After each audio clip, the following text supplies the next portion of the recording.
Oculus Quest. I've been using it for about a week. Let's talk about it. I got horses in my car like a farmer. Yeehaw, finna pick up yo dog.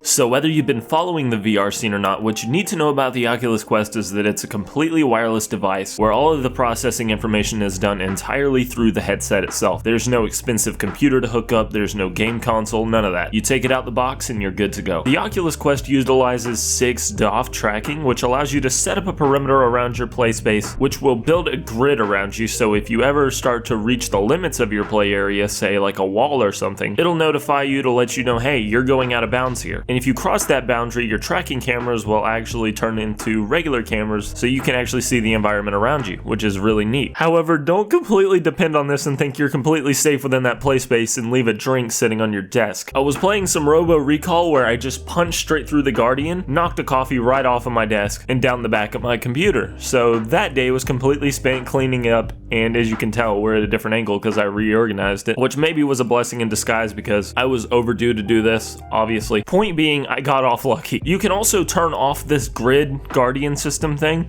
so say theoretically if you're in this huge open field, you can use that entire field as your play area. Your hand movement is done by these controllers, which are the same controllers that are being released for the Oculus Rift S, so you're still getting the same quality, the same PC standard tracking that's coming on the new Rift headsets, except now you can do it completely wireless with no strings attached. So you're probably interested in the games, that's why you're watching this video, right? You probably want to know how the Quest runs this type of thing, because the elephant in the room here is that this is using a mobile chipset. This is using the same Snapdragon processor that you might find in like a Galaxy S8. You may see it as a handicap, but I actually see it as a demonstration of how underutilized our mobile processors are. Because after playing some of the faithful PC ports to this thing with some Oculus Quest exclusives, I can confirm that the games run damn good. They don't feel like a handicap at all. The visuals were sharp, everything was very responsive and smooth, and I had next to no issues with tracking, and if I did have any issues with the tracking with the controllers or whatnot, it was mostly done by user error. I had no problems reaching behind me to like pull a gun off of my back or something. Your mileage may vary. Sure, some of the experiences are scaled back currently. Rec Room is still adding features to the Quest version, and VR chat is a little scaled back. But when I was playing paintball on Rec Room, it looked no different to me than the PS4 version, felt no different, actually better, because now I just had complete freedom of movement, and whenever I was doing something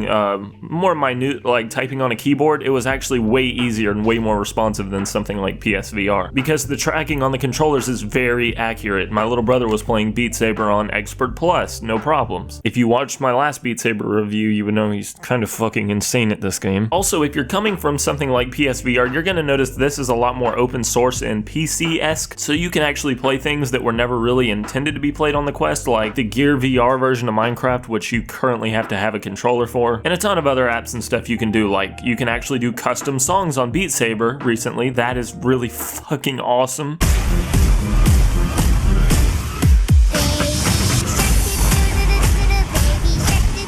Cowboys in the showers at Ram Ranch on their knees wanting to suck cowboy. Custom tracks on Beat Saber, what else could you ask for? Robo Recall was a faithful port of the PC version, plays exactly the same as far as I know, has all the content, but here is where the Quest really shines. I set up a generous play space in my warehouse after work, and thanks to this generous play space, I can do things in the Quest version of something like Robo Recall that was never intended. You're meant to teleport around these levels, but you can see here I'm walking out the elevator over to the office, grabbing a coffee and some things, walking back to the elevator, then walking through the walls, which was kind of funny because you're not meant to actually be able to walk around like that, but it works. Or in Star Wars here, when I'm walking over to the cliff and then I'm going and climbing up these pipes, and then I'm walking down this platform slicing through the poles, it just feels so liberating. And I don't want you to get it confused, this is a very premium product that comes with a premium price tag, but when you're playing something like Star Wars, it feels like you're playing an interactive movie. The headset itself is really well made, the screen resolution's actually higher than its PC counterpart right now. I don't know how that works. It's OLED, so the colors are very nice. And like I said before, you're getting the same controllers as the PC version.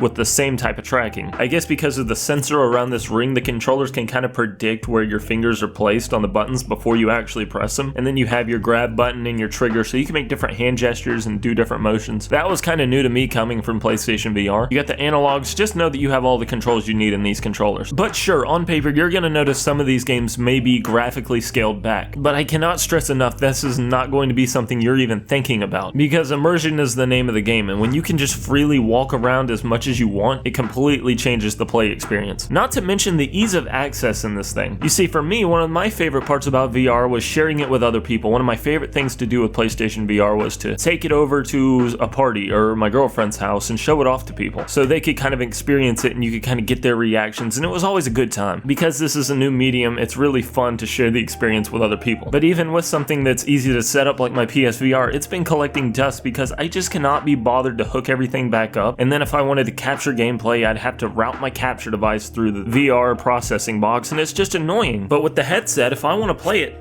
I just throw it on and we're good to go. I probably look like an idiot. If I want to take this anywhere and play it with people, all I gotta do is throw it in my bag and we're good to go. And that's what really is gonna make this my go-to VR experience overall. Before I had picked this up, I was contemplating on whether I should buy a PC VR headset, seeing as I do have a pretty decent PC that could run VR games very well, but I decided to go with this, at least for now ultimately, because this is just such a game changer for me. All of the inconveniences that would typically come with VR are almost non-existent with this headset because the ease of access and the accessibility has kind of always been the biggest issue or the roadblock for a lot of people with VR, but with this thing, you just throw it on and you're good to go every time. And you're still getting the same state-of-the-art tracking as the big boys. You're not necessarily sacrificing on visual quality or experiences with this thing. Hell, Pavlov, a popular VR shooter on the PC, is actually going to be coming to the Quest. You can play it in its alpha stage right now if you go to their Discord. But that just goes to show you the experience on the Quest is just as good, for me, if not better than the PC counterparts, because of the accessibility, that it warrants bringing these bigger name titles over to the Quest. I truly believe that the Quest is kind of the next step for VR. And if you guys have been on the fence about it, I can't give my personal recommendation enough, because the ease of access and freedom of movement in this thing just completely outweighs any graphical bonuses that would come with like a PC VR headset. I prefer to be able to take this and set it up anywhere I want and show it off with other people than just be confined to my bedroom by myself. This thing has kind of coined the phrase Nintendo Switch of VR,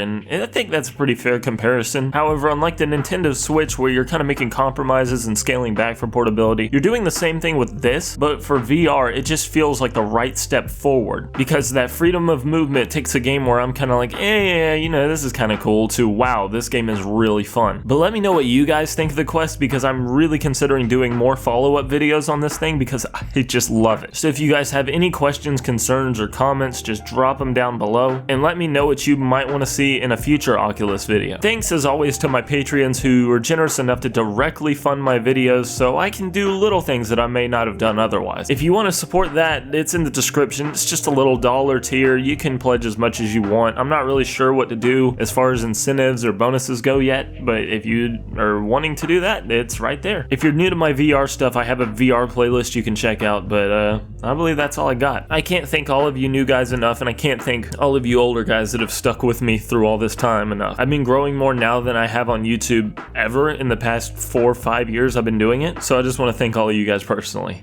And hopefully, we'll see you in the next one. See you.